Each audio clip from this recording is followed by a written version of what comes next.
Kami diminta untuk mengabdi, mengajar di sekolah, mendidik anak-anak, tetapi dalam hal ini seperti diberikan pilihan antara pengabdian dan kelayakan hidup. Oleh karena itu kami memohon kepada dalam hal ini Komisi 10 DPR RI agar mendorong adanya regulasi khususnya terkait tunjangan kinerja ini agar bisa mendorong Kemendagri atau Kemenkyu menerbitkan aturan teknis yang mengikat Pemda atau pemerintah daerah untuk memberikan tunjangan yang layak dan tepat waktu tanpa diskriminasi status. Kemudian yang kedua, tentang kejelasan jenjang karir. Mengenai hal tersebut, alhamdulillah kami sudah merasakan itu dengan tidak dilibatkannya kami dalam seleksi bakal calon kepala sekolah dan bakal calon wakil kepala pengawas sekolah, mohon maaf. Untuk teman-teman P3K, secara aturan Permendikdasmen nomor 5 tahun 2025 mengakomodir akan hal tersebut. Tetapi dengan dasar dan argumen dari pemerintah daerah dalam hal ini menyampaikan kepada kami bahwa itu memang kebijakan dari gubernur. Sedangkan yang kami tahu bahwa kebijakan gubernur itu berada di bawah keputusan menteri, sehingga secara ketidakadilan itu memang sangat kami rasakan. Sehingga dalam hal ini tentunya kami ingin dalam hal ini dengan bantuan dari Bapak dan Ibu anggota Dewan yang kami hormati bisa mendorong itu kepada Kementerian Pendidikan Dasar dan Menengah agar bagaimana seperti tadi kami menyampaikan tentang tunjangan kinerja, aturan tersebut dapat diterapkan dengan maksimal tanpa harus ada sebuah regulasi di daerah itu yang melarang kami untuk mengikuti jalur promosi atau jenjang karir yang setara dengan PNS. Kemudian yang ketiga mengenai perpanjangan kontrak otomatis. Nah, ini dalam hal ini juga kebetulan kami di sini P3K semua, Bapak dan Ibu yang kami hormati. Jadi kami di daerah ini selalu was-was, selalu ketakutan bagaimana ketika tidak ada anggaran atau bagaimana ketika kontrak kami diputus karena ketiadaan anggaran. Walaupun di Banten ini yang seperti kami rasakan saat ini adalah masa kontrak kami adalah 5 tahun berjalan, dan kebetulan kami di sini angkatan yang kedua dan akan selesai mungkin di Februari tahun 2027 ini. Sehingga dengan mengusulkan sistem masa kerja ini sampai batas usia pensiun tanpa perlu adanya evaluasi kontrak berkala yang sering menimbulkan kecemasan administratif. Jadi tetap untuk masalah BUP ini, batas usia pensiun ini, kami memohon agar kontrak sampai batas usia pensiun. Kemudian ketika ada kendala-kendala mungkin di bawah ataupun di lapangan terkait dengan pelanggaran-pelanggaran, kedisiplinan dan sebagainya, itu tentunya kami sangat menghormati, menghargai bagaimana pemerintah daerah nanti untuk menegakkan aturan-aturan tersebut.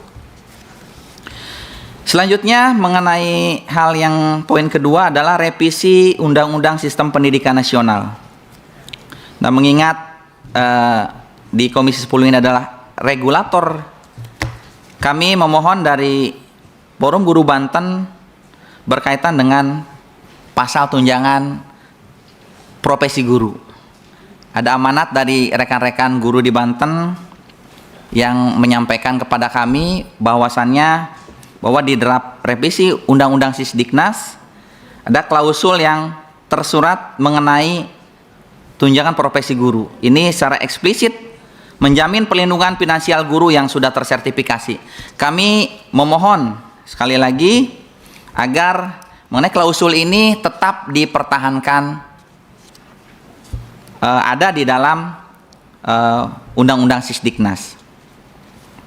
Selanjutnya, yang berikutnya adalah standar upah minimum guru P3K paruh waktu. Nah, ini juga jadi banyaknya, mohon maaf Bapak dan Ibu anggota dewan yang terhormat, kami curhat ya, datang ke sini banyaknya curhat mungkin ya.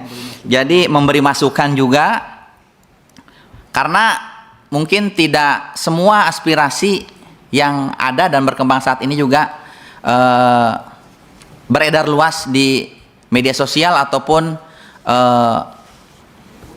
karena satu hal, teman-teman P3K ini banyaknya rasa kekhawatiran, ketakutan di daerah itu. Ketika bersuara, ketika bergerak sedikit saja, ancamannya sudah pemutusan kontrak. Itu yang kami rasakan, begitu. Ataupun ada juga yang dalam hal ini dimutasikan, begitu. Sehingga tidak banyak rekan-rekan kami itu yang berani bersuara, menyampaikan hal-hal ataupun keluh kesah yang terjadi pada kami para P3K. Nah, berikutnya mengenai standar upah minimum guru P3K paruh waktu. Ini sangat memprihatinkan sekali, karena di pemerintah daerah itu ternyata yang kami cermati adalah upah P3K paruh waktu itu malahan saat ini berada di bawah upah ketika mereka menjadi honorer. Ada perbedaan. Berikut termasuk kemarin teman-teman Pak P3K paruh waktu ini menyampaikan kepada kami bahwa THR pun tidak mencapai, tunjangan hari raya pun tidak mencapai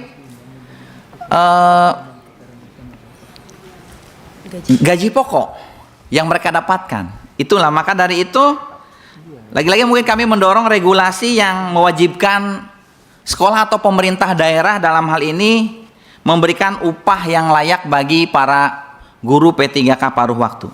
Langsung terakhir aja bagus. Ya, nanti dilanjut ya. Mungkin yang sesi terakhir tentang kepastian alih status. Yang 6 aja. Yang 6. Oh, langsung. Langsung 6. Iya. Oh iya. Soal harmonisasi. Oh iya.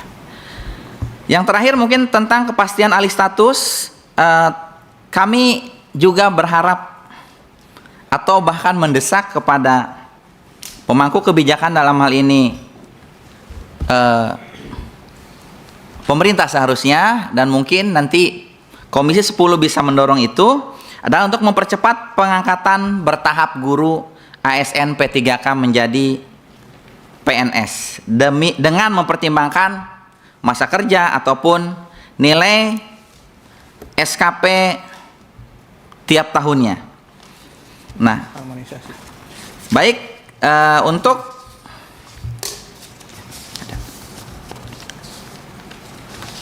yang terakhir mungkin dari kami penutup, karena poin-poin tadi yang sudah kami sampaikan adalah intinya mungkin masukan dan dorongan adalah tentang harmonisasi regulasi pusat dan daerah. Dalam hal ini adalah sering terjadinya tumpang tindih antara aturan-aturan yang ada di Kementerian Pendidikan Dasar dan Menengah, Kementerian Pan-RB, dan pemerintah daerah. Sehingga kami memohon kepada Bapak dan Ibu anggota Dewan yang terhormat agar bisa memediasi agar aturan tentang guru dan tenaga pendidikan seragam di seluruh Indonesia, sehingga tidak ada lagi perbedaan nasib guru, baik itu antar provinsi dan antar kabupaten kota. Kemudian juga kami mohon fungsi pengawasan dari DPR RI memperketat pemerintah daerah yang belum memaksimalkan alokasi sisa kuota formasi guru atau anggaran pendidikan agar dapat dimaksimalkan. Mungkin